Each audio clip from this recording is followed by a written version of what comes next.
Hi అండి. నమస్తే. Welcome to అమ్మాయి లోకం.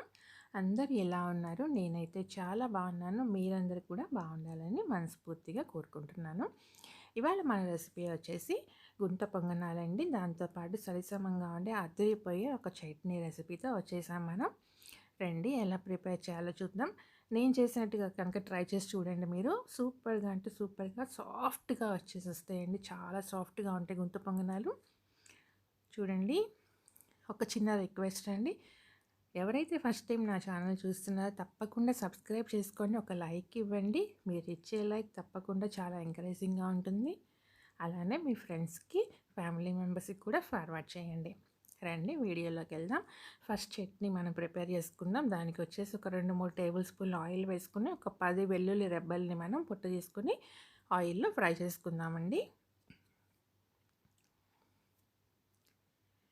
ఇవి ఫ్రై అయిన తర్వాత దీంట్లో వచ్చేసి ఒక 2, 3 చిన్న చిన్న పీసులు మనం అల్లం కూడా వేసుకొని ఫ్రై చేసుకున్నాము. ఇవన్నీ బాగా ఫ్రై అయిన తర్వాత 2 పెద్ద ఉల్లిపాయలండి. వీటిని మనం ఇట్లా పొడవుగా ఎట్లయినా కట్ చేసుకోండి మీరు. పొడవుగానే ఏం లేదు. చేసుకుని ఆయిల్‌లో ఫ్రై చేసుకుందామండి.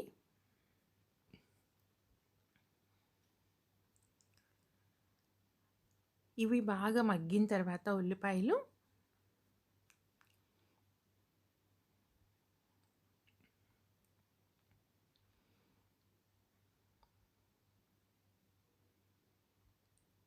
ఒక 10 వచ్చేసేసి ఎండుమిరపకాయలు వేసుకోండి. మంచిగా ఉన్న మిరపకాయలు వేసుకోండి. ఎందుకంటే దీంట్లో ఇంక మనం పచ్చిమిరపకాయలు కానీ ఏమీ యాడ్ చేయము. తాళ్ళు మిరపకాయలు అలా లేకుండా చూసుకొని మంచిగా ఉన్నాయి వేసుకోండి.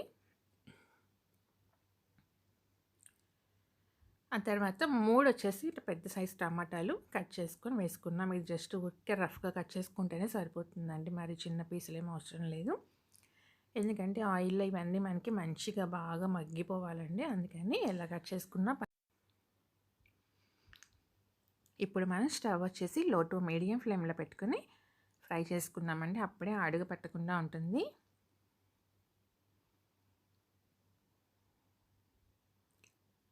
నేను వ్లాగ్స్ కూడా చేద్దామనుకుంటున్నానండి. కుకింగ్ రెసిపీస్ చేయాలా, వ్లాగ్స్ చేయాలా అనేది నాకు ఇంకా అర్థం కాకుండా ఉంది.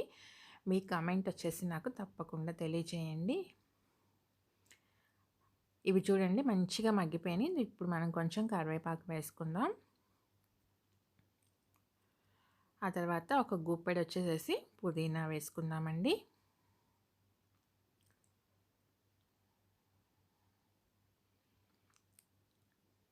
ఇప్పుడు ఒక చిన్న పీస్ వచ్చేసి పసుపు వేసుకోండి. ఫస్ట్ ఒక పావు టేబుల్ స్పూను.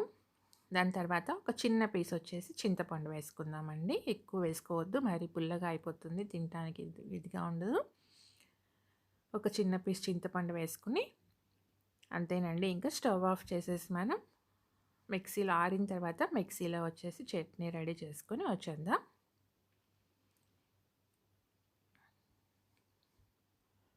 ఆ లోపల ఇదే కడాయిలో వచ్చి మనం మూకుట్లో ఒక 2 టేబుల్ స్పూన్ ఆయిల్ ఒక టేబుల్ స్పూన్ సరిపోతుందిలేండి వేసుకుని, ఒక అర టేబుల్ స్పూన్ ఆవాలు, ఒక స్పూన్ వచ్చేసి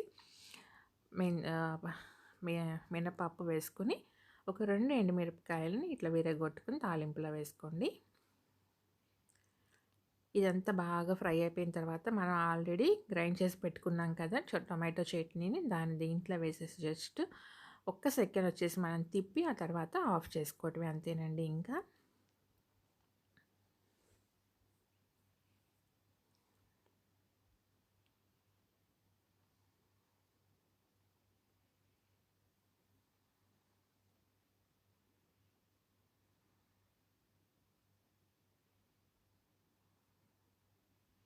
చట్నీ రెడీ అయిపోయిందండి. పక్కన పెట్టుకుందాం. ఇప్పుడు వేరే మూకుడు తీసుకుని దాంట్లో ఒక టేబుల్ స్పూన్ ఆయిల్ వేసుకుందామండి.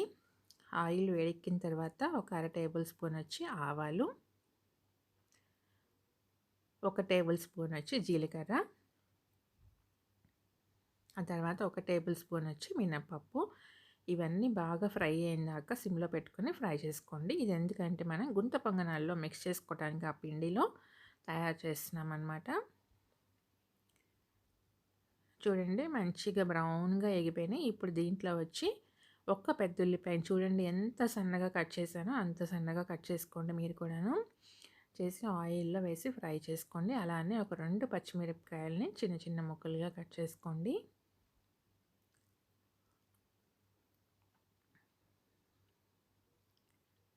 ఇది ఫ్రై అయిన తర్వాత కొంచెం కరివేపాకు, కొంచెం కొత్తిమీర వేసుకొని అంతేనండి, స్టవ్ ఆఫ్ చేసుకోండి.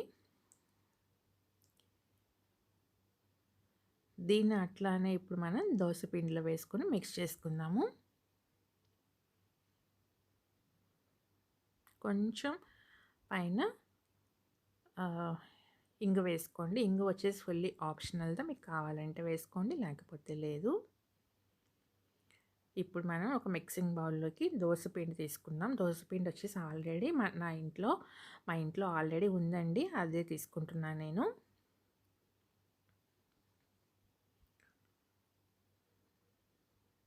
ఇప్పుడు ఈ తాలింపు వేసిన దాన్ని అంతటిని మనం ఈ దోసపిండిలో మిక్స్ చేసుకుందాం.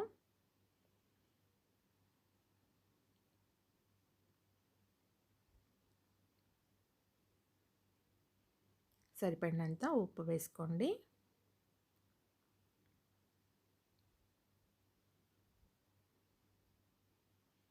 ఇప్పుడు బాగా మిక్స్ చేసి మనం గుంత పొంగనాలు రెడీ చేసుకుందామండి.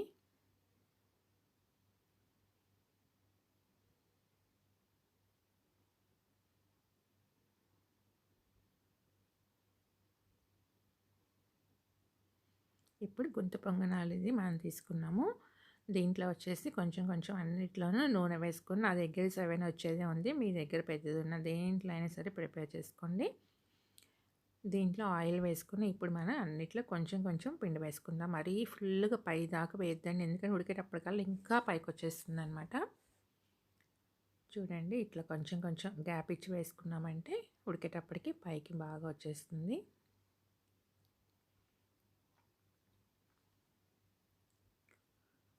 ఇది బ్రేక్ఫాస్ట్లోకైనా, డిన్నర్లోకైనా, స్నాక్గా తినడానికైనా, దేనికైనా అదిరిపోతుందండి.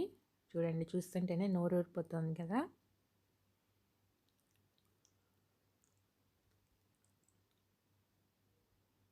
నేను చెప్పిన ఈ చట్నీ ఈ గుంత పొంగనాలకి పర్ఫెక్ట్ కాంబినేషన్ అండి.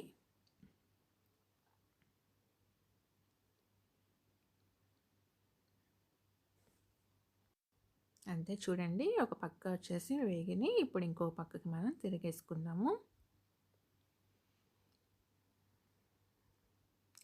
అన్నీ అలానే మనం రొటేట్ చేసుకొని ఇంకొక పక్క కూడా ఫ్రై అయిందాక పెట్టుకుని తీసేసుకోవటమే, అంతేనండి. ఎమ్మి గుంత పొంగనాల రెసిపీ రెడీ అయిపోయింది. తప్పకుండా ట్రై చేయండి మీరందరూ కూడా.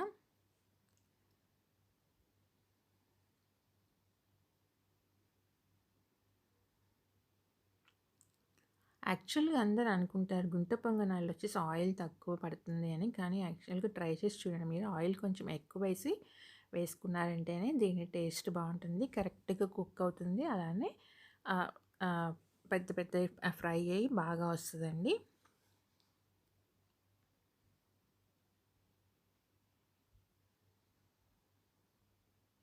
ఆయిల్ ఉన్నప్పుడే మనం పిండి వేయగానే అది బాగా మనకి పొంగుతుందనమాట. పైదాకా పొంగి బాగా కుక్ అవుతుంది, ఫ్రై అవుతుంది, చాలా టేస్టీగా ఉంటుంది. మీరు ఒకసారి ట్రై చేసి చూడండి. జనరల్‌గా అనుకుంటాం మనం గుంత పొంగనాలకు వచ్చేసి ఆయిల్ తక్కువ పడుతుంది అని. కానీ ఇలా ట్రై చేసి చూడండి, ఎలా వచ్చిందో మీ కామెంట్ నాకు తప్పకుండా తెలియపరచండి.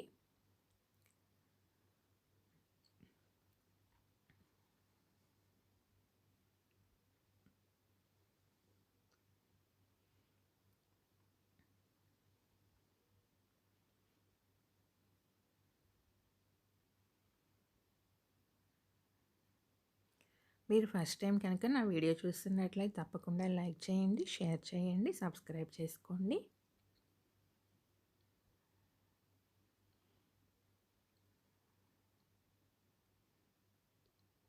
అంతేనండి, మనం ఇప్పుడు సర్వ్ చేసుకుందాము.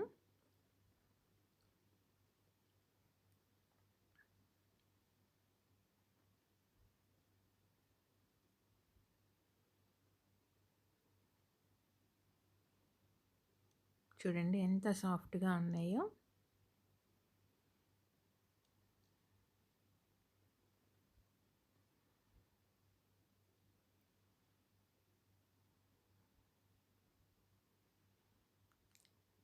అంతేనండి, అదిరిపోయే గుంత పొంగనాలు రెడీ అయిపోయింది.